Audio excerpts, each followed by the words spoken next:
నమస్తే అండి. నమస్తే సార్. ఏంటి జగన్ గారు అసెంబ్లీకి వచ్చినట్టే వచ్చి మళ్ళీ మేము అసెంబ్లీకి రాము, మాకు ప్రతిపక్ష హోదా ఇస్తా కానీ అంటున్నారు. ఏదో ఒక హోదా ఇస్తే కానీ ఆయన రాడా?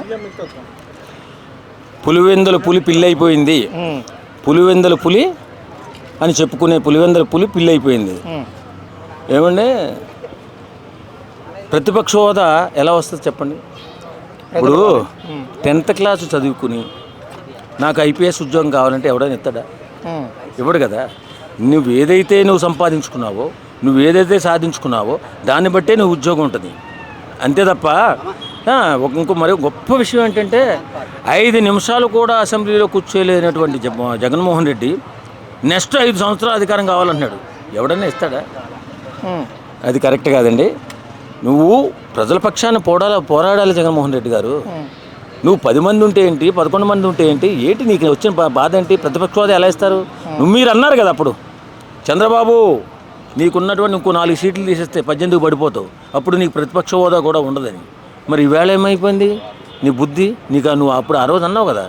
మరి ఇవాళ నీకు ఎలా గుర్తొచ్చింది 11కి ఇచ్చేయాలి? 11 ఇచ్చేయాలి, సిగ్గు లేకుండా ఎలా అడుగుతావు? అంతే కదా. సిగ్గు సీము నెత్తురుందా నీకు? నువ్వు అడిగేది ఏంటి, నువ్వు చేసేదేంటి?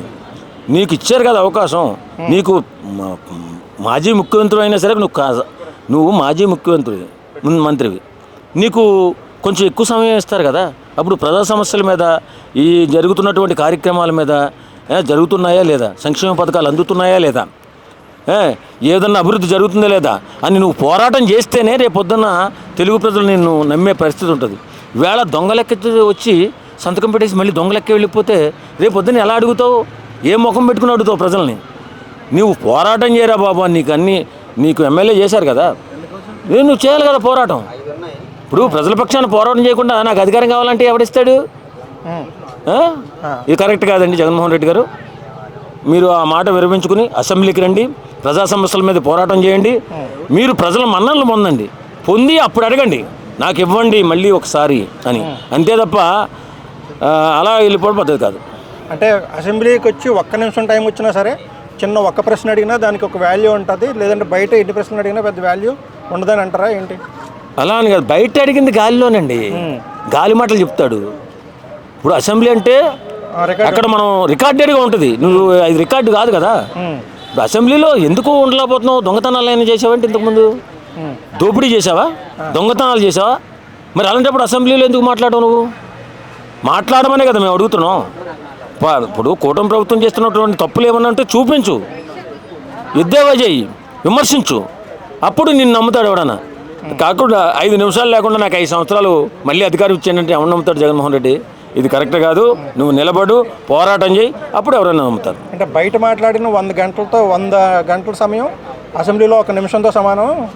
అసెంబ్లీకి వస్తేనే మంచిదంటారా? 1 నిమిషం ఏంటండి, మాజీ ముఖ్యమంత్రి ఎక్కువ అవకాశం ఇస్తారు.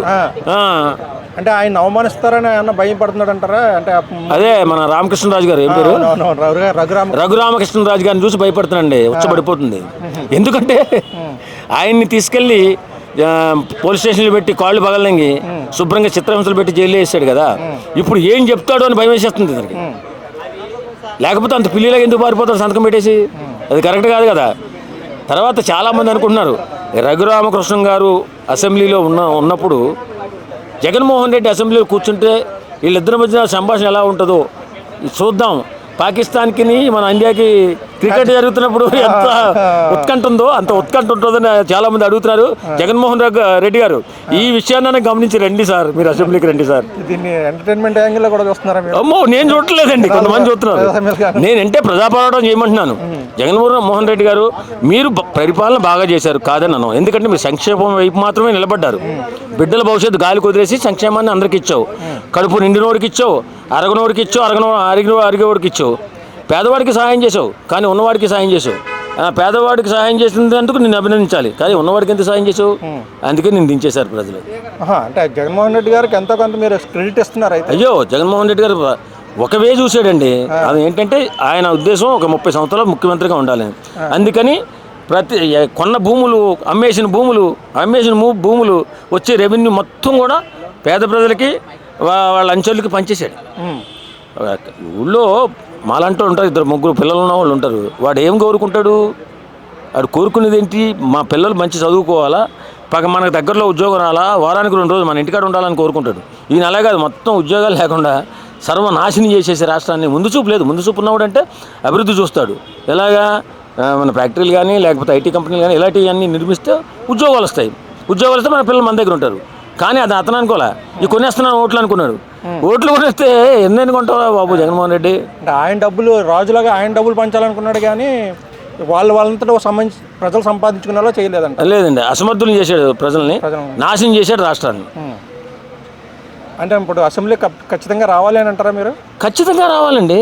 రాకపోవడం ఏంటి?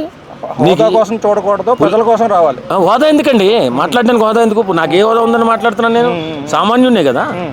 నాకేం హోదా ఉంది? నాకు కావాల్సింది ఏంటి? నలుగురు మంచి కావాలని నేనే అనుకుంటున్నా. మంచి కావాలని నువ్వు మాట్లాడాలి కదా. అసెంబ్లీకి వచ్చి కూటమి ప్రభుత్వం చేస్తున్నటువంటి ఏదైనా తప్పుడు కార్యక్రమాలు ఉంటే విమర్శించాలి కదా, ప్రజలకు తెలియపరచాలి కదా. లేకుండా పిల్లిలాగా ఎందుకు పారిపోతున్నావు నువ్వు? అంటే ఒక ప్రతిపక్ష హోదా ఉన్న నేత కంటే ఒక సామాన్యుడు బాధ్యతాయుతంగా మాట్లాడే మాటే పెద్దది అంటారు. అంతే సార్. ఇప్పుడు మాకు కూడా బాధ్యత ఉందండి. మేము కూడా బాధ్యతగా మాట్లాడాలి. పవన్ కళ్యాణ్ గారు మంచి చేసినప్పుడు మంచి అనుభవం. రేపు పొద్దున్న ఏదైనా తప్పు చేస్తే తప్పు అని చెప్తాం. మేము ఒకేపై ఉండిపోం. ఇప్పుడు జగన్మోహన్ రెడ్డిని మేము పోరాటం చేయమని మేము అడుగుతున్నాం. పోరాటం చేయి. మా మాటకి వాల్యూ ఉండదు, నీ మాటకి వాల్యూ ఉంటుంది. అంటే రఘురామకృష్ణరాజు గారు కానీ స్పీకర్ గారు కానీ అవమానించే అవకాశం ఏమన్నా ఉంది? ఎందుకు అవమానిస్తారండి? ఈ భయస్తుడు భయపడుతున్నాడు. ఎందుకు అవమానిస్తారు? ఇప్పుడు అసెంబ్లీ అండి, అసెంబ్లీ మొత్తం ఎంతమంది చూస్తారు? కోటాను కోట్ల మంది చూస్తారు ఆ లైవ్. ఎవరైనా అవమానిస్తే ఊరుకుంటారా? ఊరుకోరు. చంద్రబాబు నాయుడిని అవమానించిన ఊరుకున్నారా? ఏ రకంగా ప్రజలంతా తిరస్కరించారు. అలాగే ఉంటుంది. నిన్న అవమానించినా తిరస్కరిస్తారు. అంటే అవమానానికి గురైతే కూడా ఆ సానుభూతి మళ్ళీ గెలిచే అవకాశం ఉంటుంది అని రావచ్చు కదా. రావచ్చు కదా. సానుభూతి అంటే నీకు ఇష్టమే కదా. కాబట్టి వచ్చి నువ్వు అసెంబ్లీలో పోరాటం చేయి. పోరాటం చేసి ప్రజల పక్షాన్ని నిలబడండి. జగన్మోహన్ రెడ్డి గారు, మీకు చేతులు ఎత్తి దండం పెడతాం. మీరు ప్రజల పక్షాన్ని నిలబడండి. ఎందుకంటే ఏం జరుగుతుంది అక్కడ?